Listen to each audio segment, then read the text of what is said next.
Cave Sessions, March 3rd. Tonight we're talking with local social resources, Goodworks, Thrive, and One Stop. Stick around, check it out.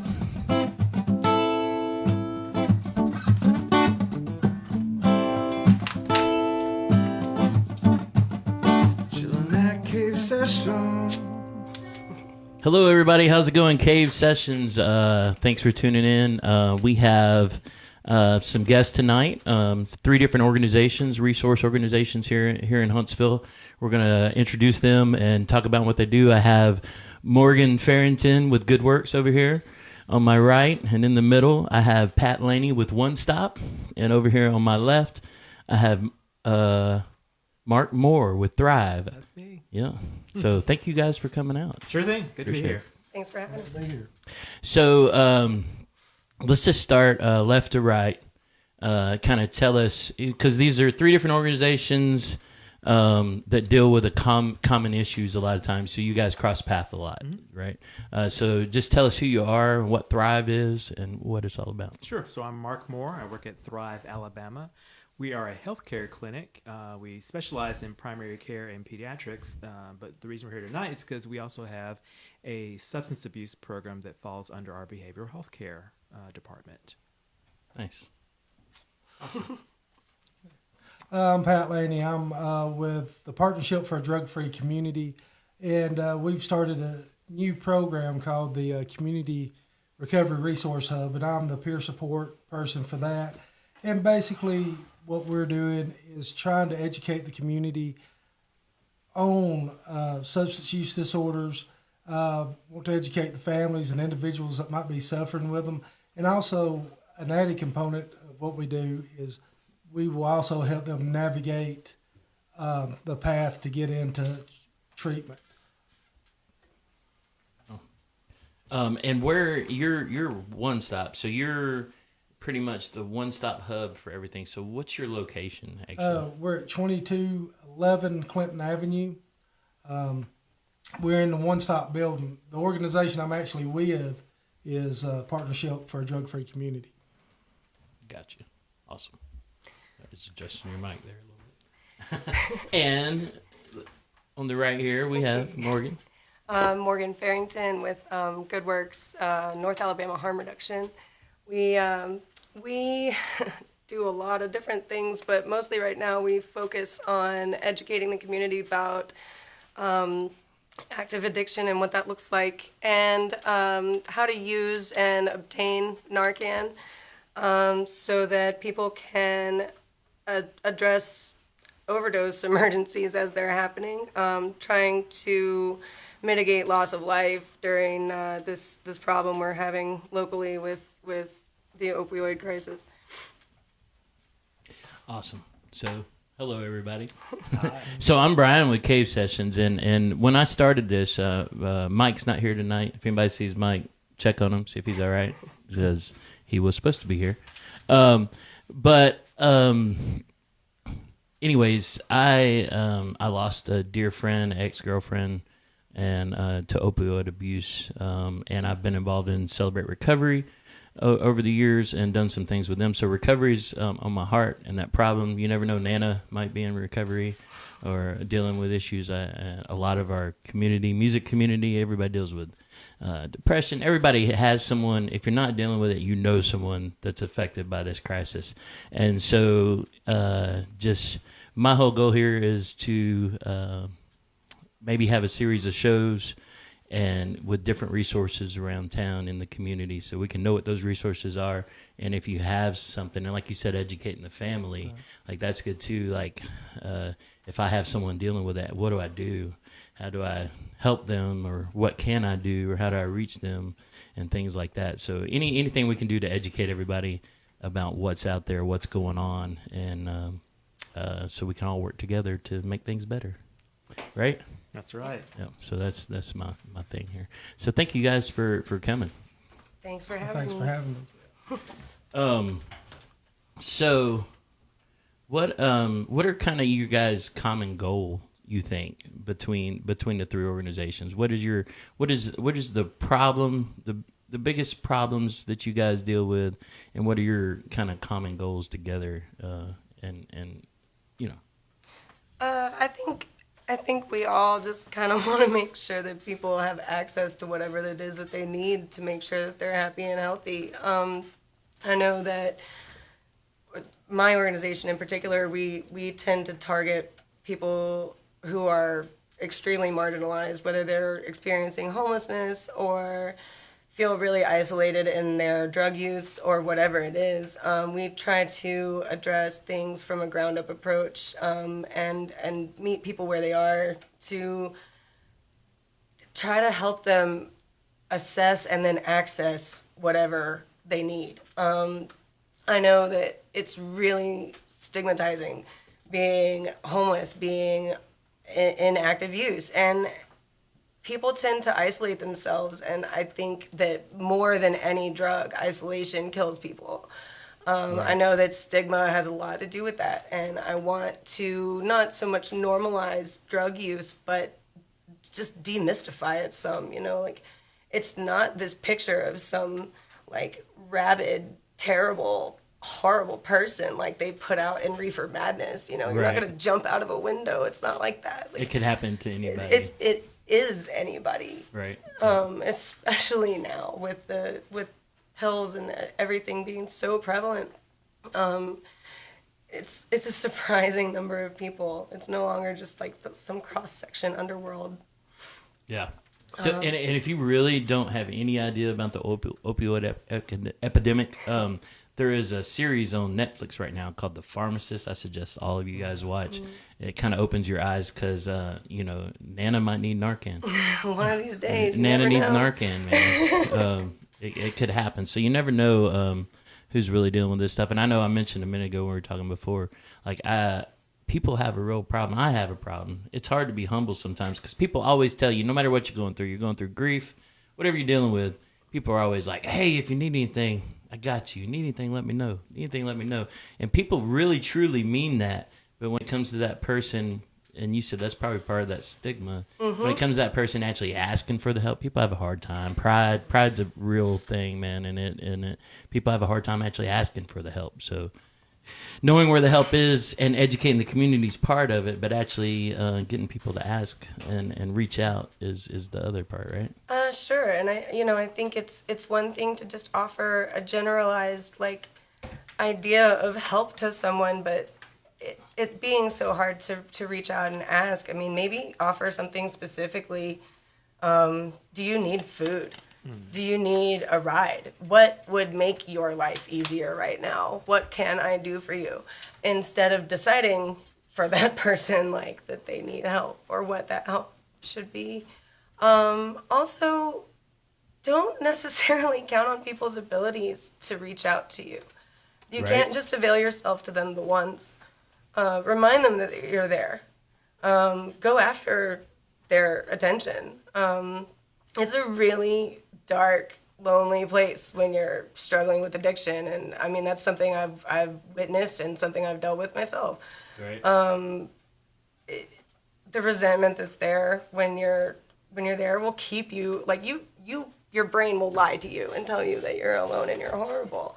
So it's I've kind of made it my mission to reach out to people over and over and over again. They probably really don't like it, but I'm stubborn. So, but yeah, I mean, just keep reaffirming that you're there for them. Sometimes just feeling seen is enough to break people out of it. Right. Some of what you're talking about, being alone in that, one of the great things about the program that we have at Thrive is that it creates a sense of family. So our drug program is called The Den, and it is a grant-funded program that has this very specific target. It is for minority men who have sex with men, or any man who identifies as gay, bi, or trans. So that opens it up to Caucasian men as well. And that's just been an evolution of the program that we've been able to open that up.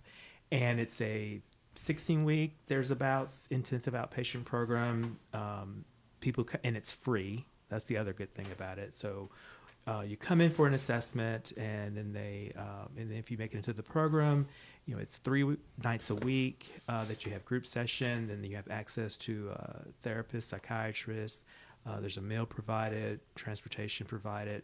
It's all these things to try and remove those hurdles that people can deal with, so that they're into care, and it's really set up to make people successful, Right. to meet them where they are and get them where they want to be. And the guys who have come to the program, the things that I've seen when I've done tours, talked to the people in that department, et cetera, is that they really develop a sense of family. And if you go into the room where they meet, it's actually set up kind of like a living room. It's called the den for a reason. And some of the things they've done, the artwork that they've hung, that they've sometimes made, talk about very familial things. And at Christmas time, they decorate it together, because it's about this journey that they then take together.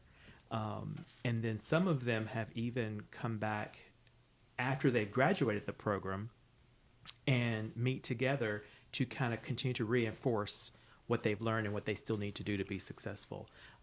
And that's just been a really exciting thing for us. So having that family environment and that network of people, that the people you can lean on, that's really important in recovery. Right? I think so. Bridging the gap between detox and recovery resources, and then also after you get out of an intensive program, I think you still need support. Absolutely. You can't just Right. kick them out of the nest. I think Right. we need that continued. Think about your normal average human being. Do you just get out in the world and that's it? That's all you need? I still need people. I still need stuff. Yeah. I'm an old lady now. I guess I ought to just be out here by myself. That's kind of the thing, not just being alone dealing with it, and having community around it is huge, right? Yeah. Because so many people can isolate themselves dealing with these type of things, right? But that goes back to stigma, because most people, when they think of somebody that's got a substance use disorder, they have this picture in their head of someone that's homeless, someone that's on the street, someone that is a derelict to society. What we're seeing now, more so than ever, with the rapid use of opioids, it is Nana. It is someone that's working at the bank. For the first time ever, the general public is waking up to what it is. I've been in recovery for 25 years. I've been working in the field for 13 or 14. It's been a while. But anyway, one of the things I saw when I first got in, methamphetamine, that was the drug of choice. What did we do with the methamphetamine users? Let's lock them up. Let's make the bail so high they're not going to get out of jail. Well, that's ridiculous. You have any idea how productive that could be? But even before that, when I was in active addiction, that was when Ronald and Nancy Reagan was just saying, "Don't say no to crack," and I was smoking it like it was going out of style. Right. But today, the face of the person with a substance use disorder is just so much different. And I think sometimes that stigma is, I'm not like them. My son that's at UAH, he can't really have a substance use disorder because he's in college. He came from a good family. And that's one of the things that we want to do is, educate the community, educate this county that, the face of addiction, it could be anyone. It could be the person that's walking beside you on the street. And, the great thing, once you can identify that, what we've decided to do at Partnership, we created the Partnership Community Recovery Resource Hub. I call it something different every time. I just call it the hub. But what that is somebody can call us, and I tell you, I love this more so than anything I've ever done, because I've worked in a variety of settings and I've always sold the program that I was in. Right. This is the first time that I did not have something to sell. I've got something to offer. Right. And that's to help somebody navigate that field on how to find the right treatment center, the right kind of treatment. Not inpatient treatment. Used to 28 days of treatment. Everybody, you need to go to treatment. It's going to be 28 days. You know how the 28-day treatment came up? Minnesota, Blue Cross Blue Shield just had an arbitrary number. We're going to pay for 28 days of treatment. Oh wow. And every insurance company across America, that's what it was in the 70s. I mean, there's It's nothing to do with the recovery or the nothing to do science with, of it. it's what insurance pays. Yeah. You know, if somebody has insurance, they can find treatment. And even then, a lot of times there's a large copay. Right. But the people that don't have insurance in the state of Alabama, it's we have as hard a system as any to access care. And that's something that we're trying to eliminate. You can go, I know y'all do assessments there. The first thing you got to do if you don't have insurance, you want to go to a state funded facility, you got to get a state assessment. And the thing is, there could be a 2-week waiting period before you can get in a place to get an assessment. What we've done is we help those people seeking treatment where they can find that resource that will walk them through it. We will get them that assessment. If you don't have insurance, we're not going to charge you for that assessment. It's totally free. And some places will do that, but a lot of places will charge you anywhere from $40 to $100 just according to where you're at. And, that's sad. But we will get them that assessment, and then we will walk them through that process and help them find a bed, whether they need detox, which that's also another thing that's a kind of a sore spot for me.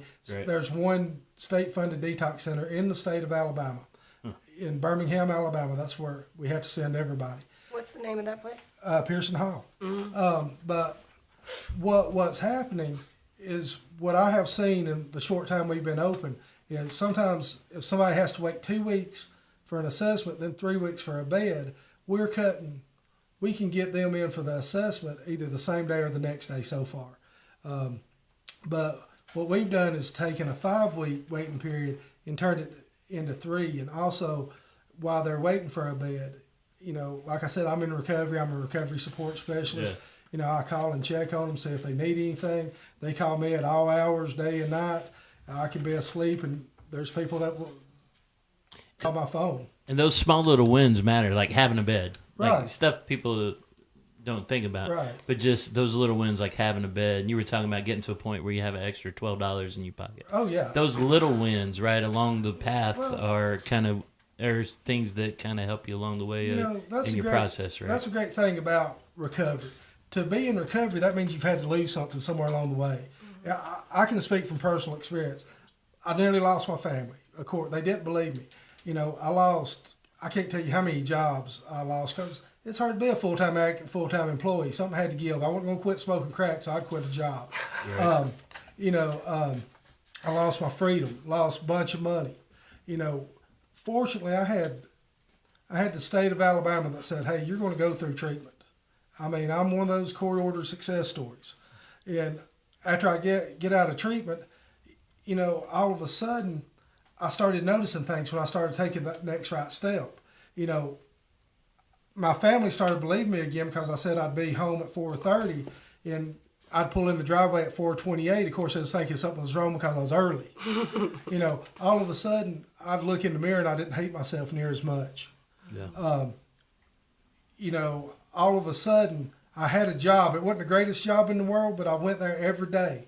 I clocked in, I clocked out. At the end of the month, we'd pay our bills. We'd have like $12 left, me and my wife. It's like we hit the lottery. We didn't know what to do with that $12. Right. So, I mean, I did. I started recovering my life. And I think that's what we all want to help others do here. Can I ask you, do you feel like, what do you call it, court-ordered success story? Do you feel like that's the exception or the rule? The thing about treatment and somebody that's seeking to get help,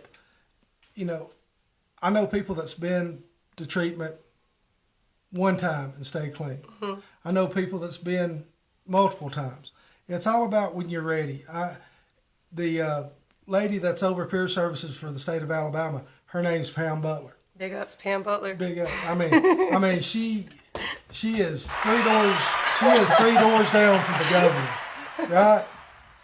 And she went to treatment 17 times, but that 17th time, that was the time that the light bulb went off, and that's what it's about. You see, I'm tired of doing things the same way. Mm-hmm. I try. when you start doing something and you think this time, you know, most of us that's been in active addiction, we'll have this moment where we'll sit there and like say, okay, I'm going to cut down on my use. I'm just going to use on the weekends. That last, you might use Friday and Saturday and say, I'm going to stop Sunday afternoon. But what I always found out was I would try to buy enough for the weekend, and I'd have it Friday night at 2 o'clock in the morning. I was calling the dope man again because I was out. Well, the reason I ask is I feel personally like when there's punitive measures taken to force people into recovery, it's not you're removing their choice. They're not making the choice to seek recovery, and so I don't think that it's necessarily effective to do that to people. You're charging people a lot of money, so you're depleting their resources that are probably pretty depleted to begin with. We already established, personally amongst ourselves, through our own journeys with it, but also, science has proved that it doesn't work if you don't want it, right? So when you just throw somebody into the system and into this forced recovery program, what's the point? If it's not going to work, it's not going to work. Well, what if you look at it as the option of choosing, the recovery program as the better choice that you can make? Well, sure. I'm not saying that we should just throw everyone in jail by any means. I just mean that forcing people into recovery as a punitive measure just doesn't seem effective. And so why not change the methodology? If something's not, what is the insanity thing? Right. Crazy is doing the same thing over and over, expecting different results. Right. That's one of y'all's things, You right? definitely have to make up your mind. Nicotine is one of the most addictive drugs out there. And when I quit smoking cigarettes, man, I remember, and everybody who smokes, you can relate to this.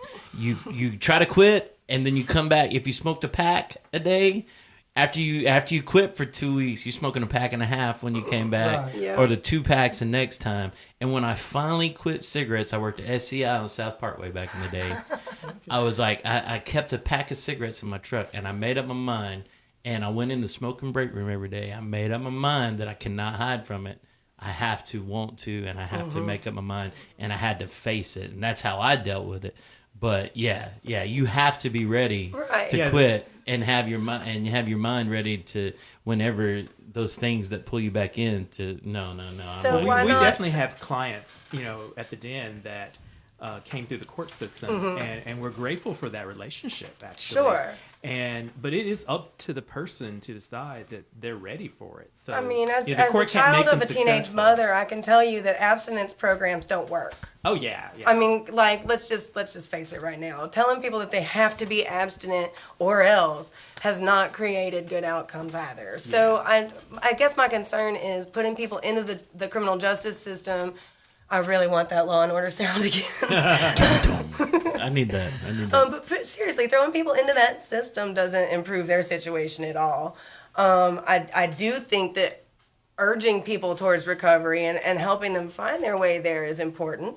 I just don't know that through criminal processing, if that's the way to do it. Well, I think at least, tell me if I'm wrong, but I'm thinking by the point that you're there, you're already in the criminal process. Yeah. They're giving you an option to get out of Right. the process. So, That's what we have. Right, right, It's- right. Once you get to us through the criminal system, this is an option for you to avoid right. the punitive Farther. portion of it. Again, it's then up to that person to be successful. So, Right. And take that opportunity, because where else are you going to get a program that's free, that's going to include all of the things that we're fortunate enough to have with that Right, program right. to help you be successful? What all do y'all Because- have there? So a person that comes to the Den, aside from like I said, they get the 3 sessions a week, access to a therapist, access to a case manager, access to the psychiatrist, a meal when they come, transportation if they need it, HIV and Hep C test, and Access to care for those things if they do test positive? then of course they can become one of our patients. And so Right. under our healthcare side, we offer full primary care for adults and kids. We have care for people living with HIV. We have PrEP, which is the HIV prevention pill. which is, I think it's 84% effective in preventing HIV transmission among injectables, and 99% through sex. So, Which is huge. Which is huge. Right. That's groundbreaking, Right. and I'm so glad that we're able to offer that here. So, I want to switch it up a little bit and talk a little bit about this now that you bring it up. Prevention and stigma, those two things I feel like really meld together and create one really big ugly monster, especially here, especially in the South, especially in places where we've got a lot of ignored people. well, you mentioned abstinence. Yeah. And, it's great if that's where someone wants to teach, but the reality, the science is that if a person has sex, they need to have some sort of protection if they are not 100% sure, what's happening with the person they're having sex with. Right, which is basically everybody. Exactly. And so, Thrive Alabama started in 1988 as an HIV nonprofit. And so as we have evolved, we've evolved with the care. So now we have great drugs to treat HIV. Right. And so if a person, for example, is taking their drugs as prescribed, they can get to a point where the drug is suppressed in their blood system to an undetectable level. And at that point, they can't transmit the HIV to someone else. Undetectable is untransmittable. And that's a big deal. And I don't think there are not enough people that know this, that if you are HIV positive and you take your medicine and someone who's HIV negative have sex with you, they won't get it as long as their level is undetectable.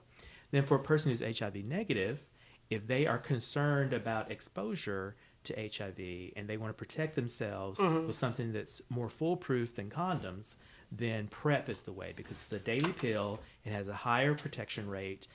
It's something that you control. Right. Because the things with condoms is that, people can slip them off. The condoms can be faulty. There's all those kind of crazy things that happen. Can happen.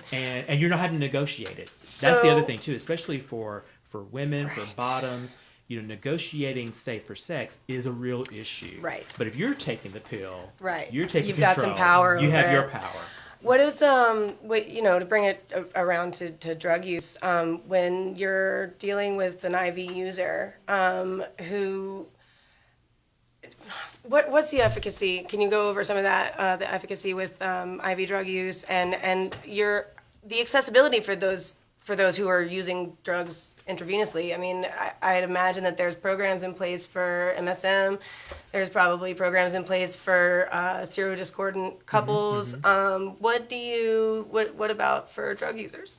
I don't know that we stipulate or ask questions in that regard. I mean, let me take that back. There are questions that you're asked every time you come, like when you come in for your assessment to be on it, but there's no judgment about what's going on. Right. Because the goal is to get people on PrEP to prevent the spread of HIV. Right.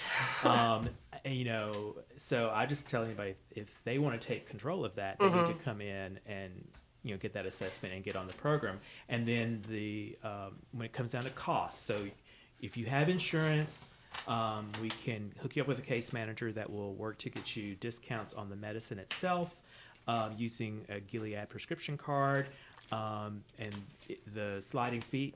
We have a sliding fee system for all of our programs, and so that would help you pay for your co-pays, labs, et cetera, like that. So, what about the uninsured?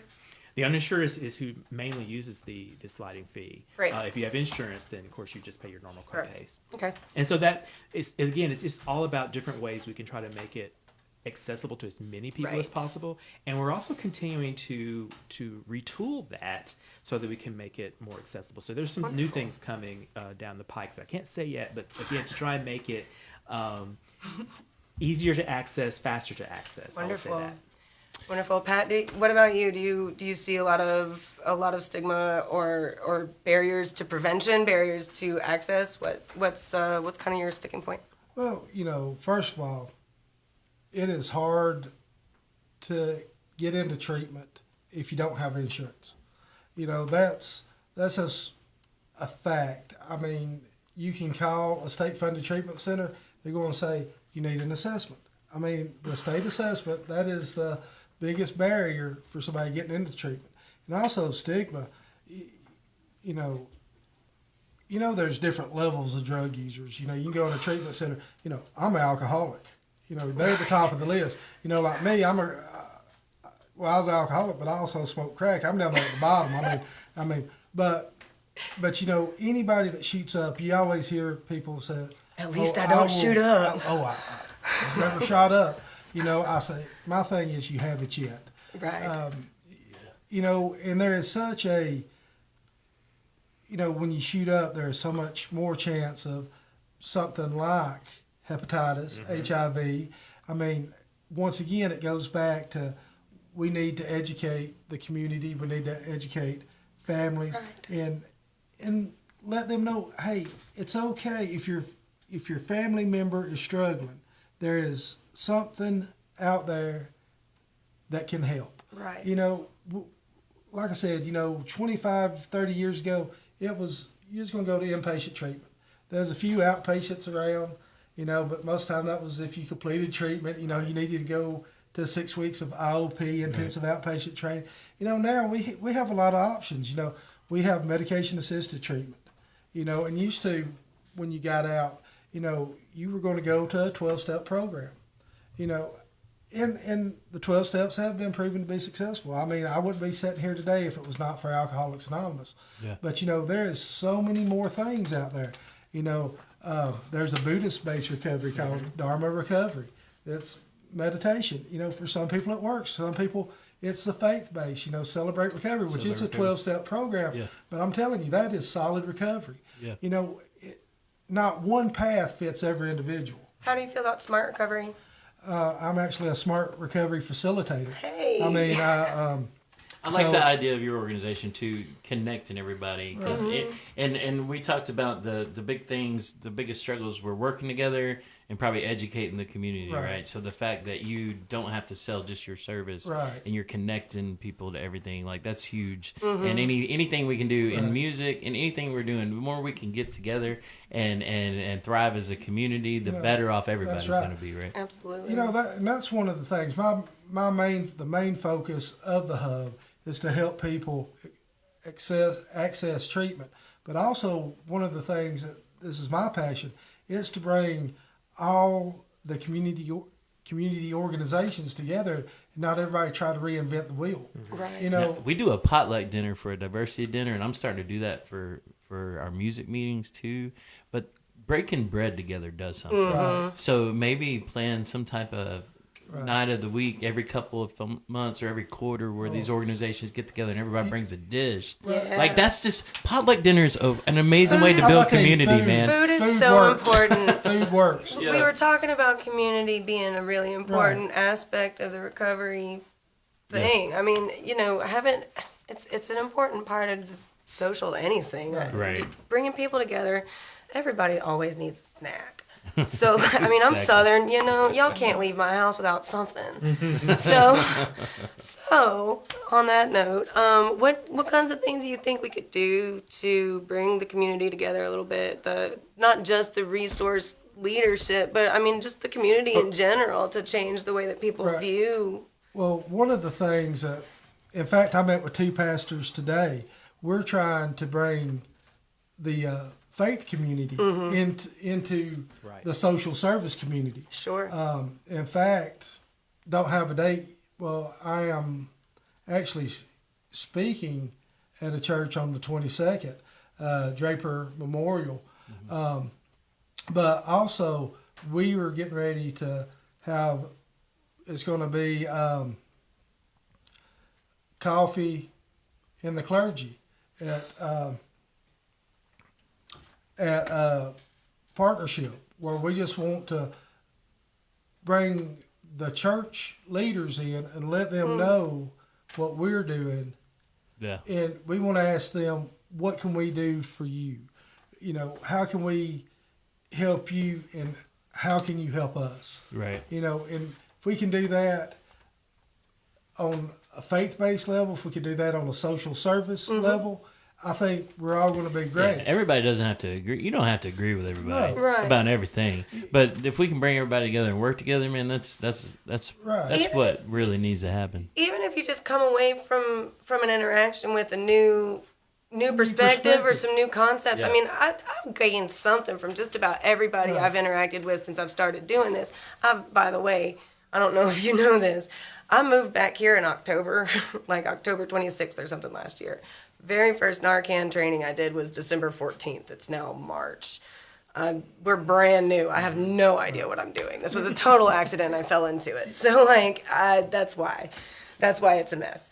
But everybody that I've interacted with, whether I agreed with them or not, has had some kind of insight that I found positive. And I value so much meeting with people that I don't agree with. I learn how to defend my ideas better, and sometimes my ideas change, which is extremely valuable to me. I love meeting with members of the community that are from different walks of life than me. Sitting in an echo chamber with a bunch of people who agree with me is great, but it's also really boring, and it doesn't do anything. That's why I Well, you're love, not going like, to learn what people need Right. by just listening to people that think just like you. Because, Right. you know, before coming to Thrive, I didn't know barely anything about substance misuse. Because I think I used to always call it substance abuse. Right. And you know, Thank you. and words are important, and I Right. totally get that. And when you were talking about the churches, I think a lot of places are afraid of what they don't know. And if we all continue just to gather and push our services as a resource that they can reach out to, because at some point, some spouse is going to come and say, my spouse has a problem and I need help with that, to some pastor. And the more people we can let know about our various services, Well, that's that diversity dinner that we do. We have a safe place where we can have tough conversations, Right. And everybody's in the room, so we can all. I mean, you don't have to agree on someone to love on them. Every one of these organizations. say that they're- again? You don't have to agree with everybody to love people. I mean, just Thank love you. on them, and once you bring all these people together, just with the common goal is to help people and keep them alive and get them to a better place in life. Right. And the more we can bring everybody together despite any differences and work together and educate, like you're talking about educating community. There was something that was said earlier when we were talking about forcing recovery down people's throat. Right. So someone that doesn't, like my friend, or I have a friend that's dealing with stuff, or I have a family member that's dealing with stuff. So from my perspective, like how do I help them? They're a grown adult. They're going to do what they're going to do. How can I mean, you confront them? Do you offend them? What do you do? I mean, but like, Do not further isolate your friends. Right. But then from a family standpoint, Right. when because I tell my son this because we've experienced this, and I tell him, I was like, well, you know how much you love your nana and papa. I was like, drugs take away your ability to make good choices. Right. I was like, so you could take someone like you and the relationship you have with your nana and papa, and drugs can change you in such a way to where you might do unspeakable things or steal from your nana and papa or things like that. Like there's so many things, and as a family member, you want to help, but then there comes a point when so many things that happen where you have to maybe love someone from a distance. So educating, I mean, you can love someone, but not let them eat at your table. But I think But you don't keep them from food. Right. You know, that's the But thing. that's what I'm trying to get at is educating a family member or someone that's ignorant to how to deal with that, right? Well, Because I mean, in some ways, I'm really ignorant to a lot of this. Even though I've been in Celebrate Recovery and stuff, I'm ignorant, and I have care for my friend that might be going for this. So any resource to learn how to deal with that better and handle that better, because a lot of people just don't know. So They're just gonna go. They're just gonna go the like a key bull in a point here china is shop, autonomy, right? and self-reliance, and being really, really honest with yourself about what you are willing to do and what you're not willing to do, and being okay with those boundaries shifting as you go along. Everything does not have to be set in stone. The way that I try to approach things, the way that my program tries to approach things is, like I said, it's from the bottom up, and we try to assess where people are, but also what community they have access to, or if someone is approaching me like, how do I help my friend? Well, what are you willing to do? What positions are you willing to put yourself in? Are you willing to put yourself at risk of having your things stolen, or of the expenditure of making sure that this person is housed and fed? If you are, then great, do that. If you're not, then let me tell you where that we can make sure that this person does have access to these things, because housing is healthcare. Food is healthcare. We've got to make sure that people's basic needs are met before they can address these other problems. Right. For one. For two, we have to be okay with the idea that this person might not be ready to discontinue using. And you as an individual have the autonomy to decide whether or not you can deal with that. If you can handle that, fantastic. Let's develop a plan that works for your person, Right. to try to get them on the path of improvement, if nothing. I mean, I'm all for And sometimes progress, your family not or friends are the perfection. last person that are going to reach that. You know person. what? There are people in my family I would never go to with a problem, and it's not because that they're these horrible people. It's because like I don't want to worry them about something, or maybe like there's just stuff I don't want to have to explain. Yeah. Or whatever. I don't want to feel like a burden to them. Or maybe it's just that we don't talk right. You know, like we just don't ever. It's never gonna work. So being able to know that you're being able to accept the fact that they might not want your help Right. is kind of part of it. That too. Like you can't shove it. You know, Yeah. but we have to just decide what we are and are not able to do, and then there's gotta work be on it from there, and know where the resources are for the things that we're not able There's to got to do. be an art for that person that can't risk their stuff being stolen. Right. They still want to love them from a distance. Well, so what can And you do? So what can you do? offer? A Like, ride? Can you offer a ride? Right. One ride a week is a big deal. You know, there's a fine line between helping someone Mm-hmm. And enabling. someone. Absolutely. That's what I. Right. Yeah. You know, Absolutely. maybe it's a family member.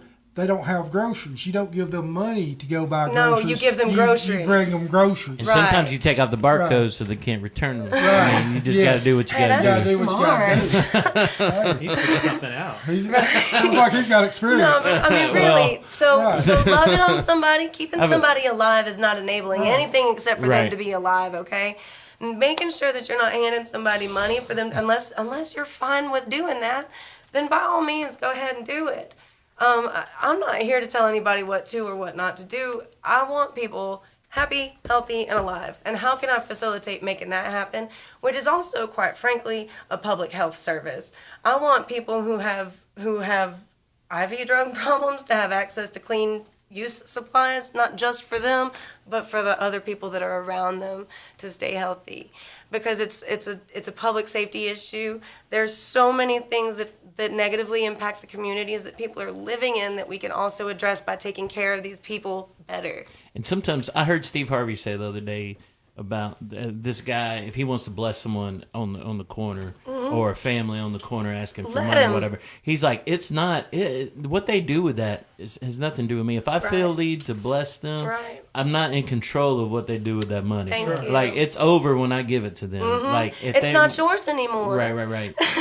and you know, I deal with people with that, and it's kind of like vibes. If I feel led to, Right. like there was this guy that didn't ask us for a thing at Hardee's a couple of weeks ago, and me and my buddy were sitting there, and I pulled a 20 out, and he was doing the same thing at the exact time, and we didn't even talk about it, and he was still asleep. We just left the money sitting in front of him. That's cool. So things like that I like to do when I feel led, but if I feel like I'm being hustled, like. Psh, I'm waiting for someone to whip out a debit card reader Right. on me, man, because I'm like I don't carry cash, and they're like, well, I got Square and I got PayPal. What you need? I mean, but there's just some people they're just on the hustle, and then there's some people that Right. really need the help. Right. And when I feel someone really needs the help, I love to give and help those Right. people I out. don't like judgment at all. Right. Honestly, if I've got it to give, I'll probably come off of it regardless. I mean, I can't possibly give to every single panhandler that comes my way, y'all. Right. I'm a poor person, but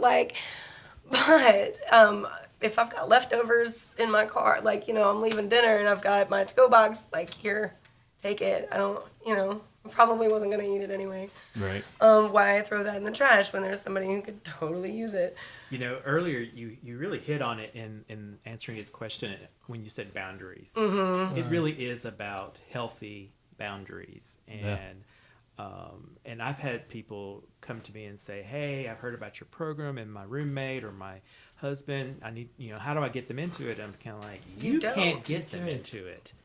Right. You can love them and let you know you see a problem, but it's always going So to be sharing their the decision. resources too. Letting That's people it. letting Share the people know resources. what's available to them when they are ready has so much to do with getting people into it. It's not, I mean, I guess we could do the attraction over not advertising. I don't remember all the AA slogans, but damn if they're not there.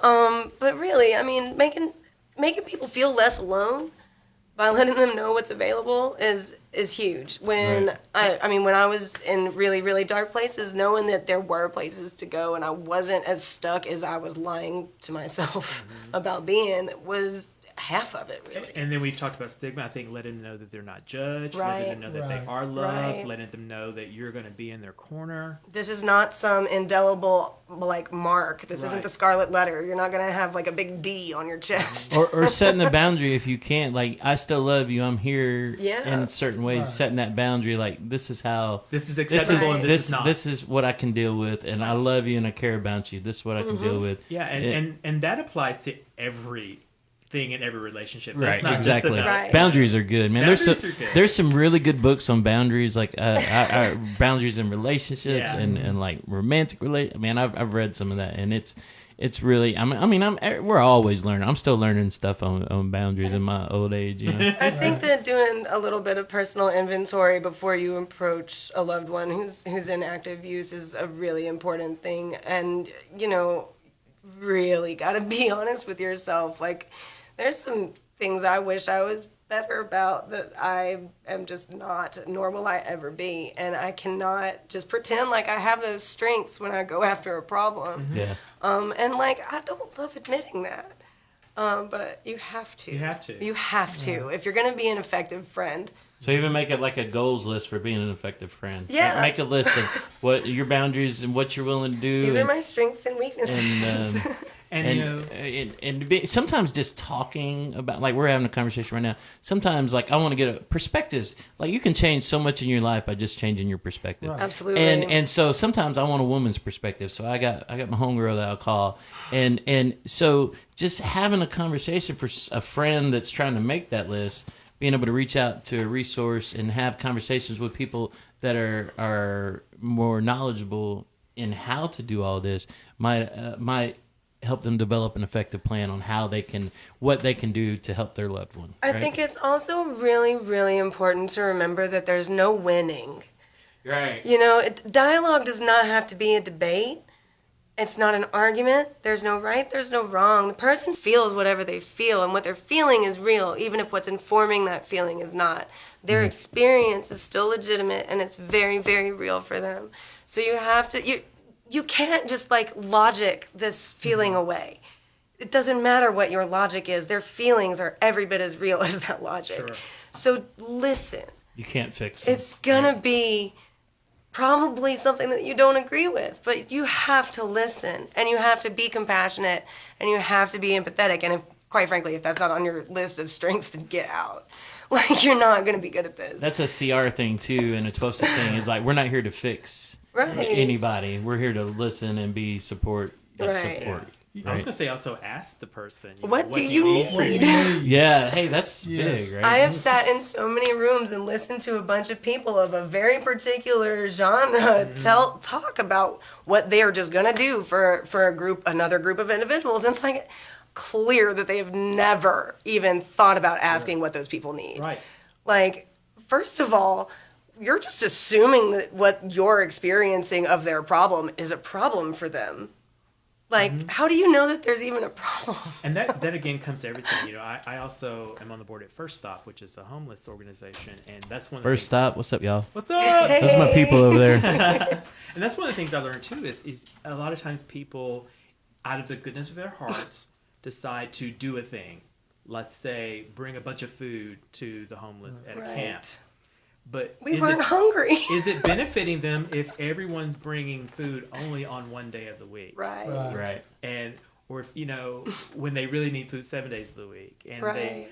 they need the things that we provide as an organization, like licenses or IDs, I Right. should say, and it comes down to not just saying I want to give this to you, but what do you need? That's a big thing. that a lot Also, of the people- implication of like telling somebody what they need makes it feel like maybe you think less of them. Like let's say you're offering hygiene supplies and you walk up to some random homeless person on the street and try to hand them some soap. What are you telling them? You are telling them that you think they're nasty. That is not polite. What if Because they they don't? have some soap in their bag. And What if they were headed home from work? Right. You know, and you've just accosted some man walking down the street who was just nasty from work and been like, "Yo, you stink." That's Y'all, at Manor House. You have to people. ask for that stuff. Ask people for real, because I mean, I would be personally offended. You know, really. And if anybody is there ways for the, I know we're running pretty, but like at Manor House, you can just walk in there. Anybody, you don't have to go to church or anything. You can walk in there anytime. If you want to serve, you want to get a group of kids together, you can walk in there, and Miss Fran and those people will put you to work serving the hungry people. So are there any ways that, and we're going to run through this last little bit real quick because we're running out of time, but is there any ways the community can get involved to help you guys out? Sure. Okay, so we are in the midst of a capital campaign to build a new 72,000 square foot healthcare facility. So, you know, that's a big mouthful. Have you been practicing that?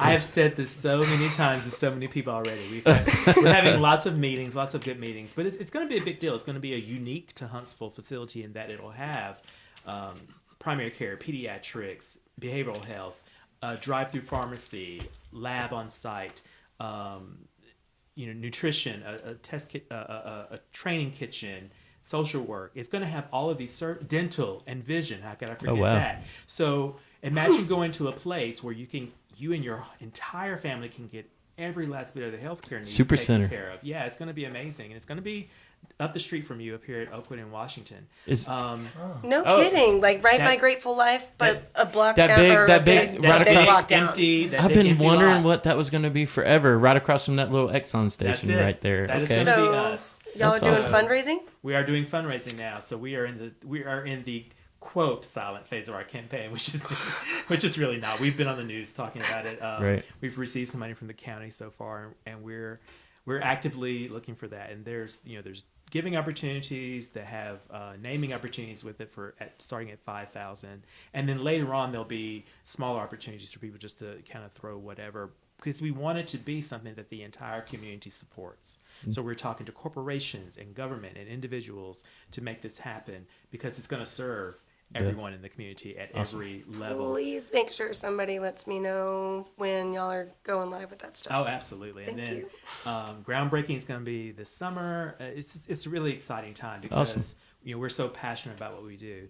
When it comes to volunteers, you can go to Volunteer Match. We are developing a volunteer program in preparation for us having this larger space with a lot of the things we do, because it's healthcare, you have to be licensed or a professional because of HIPAA and things like that. But we're trying to develop ways for people to get involved because there is a passion for people to help. And Absolutely. We want to provide an opportunity for that. And some people just don't know sometimes. Like they have a heart to help, heart to serve, but man, you put it in front of them, they'll do it. But you need to put it in front of them. So we're going to have some training so that people can kind of really learn what we Awesome. do, and then we'll have some opportunities for people. What about you, Pat? Well, currently, the hub was kind of a theory that we put to test in February, and I tell you, it is working out well. Partnership always has needs for volunteers. You can call the office at 256-539-7339, or you can always call my cell phone at 256-572-2638. And you're Brave. brave. You're brave. Hey, it's Put out. the person It's cell out. out there. Not It's getting out my there. number. And also, if anyone is suffering with a substance use disorder or got a family member suffering with a substance use disorder and you need to talk to someone and want to know what the next step is or possibly could be, also don't hesitate to call my cell at 256-572-2638. I answer it 24/7, but please wait till after about 8:15.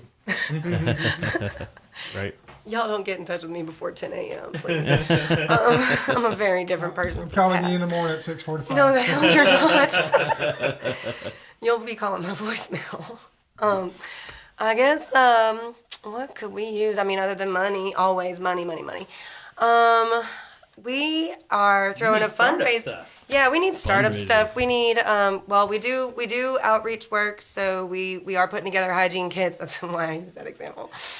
Oops. We're taking supply donations. We're actually about to send a bunch of stuff to Nashville this weekend. So supply by the way, donations hey, for time Nashville. out. Oh yeah, Nashville. hey everybody. Hey, What's up, Nashville? our hearts go out to Nashville. I meant to mention that at the beginning of the show, and I blew right by it. I got a lot of people up there. Man, thoughts and prayers This with is a Nashville music right now. show, and that's a music city. And everybody that voted today, shout out. You got your sticker Got my on. Mine's in the sticker. car. Shout out to everybody that went out and voted today. Good job, y'all. Got to vote. Yeah, so thank you. Sorry. We're sending a big shipment up to Nashville this weekend with with my co-founder. And so anything y'all want to donate, y'all get in touch. contact.us@goodworksal.org. We'll set something up. You can also set an appointment through our Facebook page, Goodworks North Alabama Harm Reduction. We've got a fundraiser coming up March 14th. Fundraiser, Saturday, March 14th, Yeah. first floor connector at Low Mill. That is 2211 Seminole Drive, Huntsville, Alabama. Starts at 7 p.m. What's the dollar amount range? $7 to $10. $7 to $10 sliding scale. We are gonna do an naloxone training. That is a suggested $5 donation, but I'm not gonna tell anybody no. But I mean, please do bring some money. And it's a Pisces party. It is a Yay. Pisces party Because because my it's also birthday's in March. it's also my birthday party because I'm birthday. turning 35. Oh, you little baby. Uh-uh. 35. So it's my birthday. Come to my party. Birthday party at the Low Mill. And it is a fundraiser, so yeah. So bring funds. Bring deep pockets. Anyways. The last question we always ask, and we'll go through the table real quick. Is there something that you wanted to share that we didn't ask you, or something on your heart you just want to leave us with this evening? You go right to left this time. Oh no. Or left to right. You go first. Right. Okay. She's like, you always got something to say. You want to go first? You go first. You go first. Okay, I'll go first. The one thing I would like to tell any family member that might have someone that's suffering from a substance use disorder, love them. You don't have to agree with everything, but it's a brain disease. Love them, encourage them to take the next right step, whatever it may be, and never give up hope, because I've seen some very hopeless, that I considered hopeless people, and today they're superstars in the recovery community. Right. They are awesome. To build on what Pat said, I think that even if you do think that somebody is a hopeless person, that person is still a person. And we've got to stop dehumanizing people just because they are more broken than we are. I know that I've watched that kill people. That alone has absolutely taken my friends away from me. Because people think they're broken enough as is, and Right. we don't need to pile on. Absolutely not. We can't continue to dehumanize people and further isolate them. Bring them in. Bring them in. Your struggles develop who you are, man. I've heard so many amazing Absolutely. testimonies. So many amazing. You never know who you're standing next to. You think they got it all together, where they came from, man. I've heard some amazing stories, amazing testimonies for people that were right down at the bottom. And I mean, everybody's got their own story and things they've dealt with in life. But the struggle is real, man. And keeping people alive till they make that decision is important. to recover and. Man, just love on everybody. You never know what they're dealing with. Just love folks, and man, support each one of these organizations here, and let's find ways to network and bring the community together. For sure. Any way we can. So if you guys ever need us for anything, ever want us to put in a word out at any event, just let us know. We'll make sure that happens. Absolutely. Honestly, if y'all need anything, people listening, you guys hit us up. We're here to help not just the community or those of us in our community that are using drugs, but I mean anyone. Harm reduction is a really far-reaching concept. There's harm reduction in eating disorders. There's harm reduction in going to the beach. Like sunscreen is harm reduction, y'all. What do you need? Let us know. We'll figure it out. If nothing else, in the last few months, I've met just about everybody from just about every resource locally, so I can tell you where to go. Figure it out. Yeah. I love Yeah. it. Thanks for having us. Thank Yes, you. thank you so Enjoy much. being in Thank the you. cave today. Thank you guys. Thank you guys for coming. I appreciate you so much. And with that, Cave Sessions, we're out. Dun, dun, dun.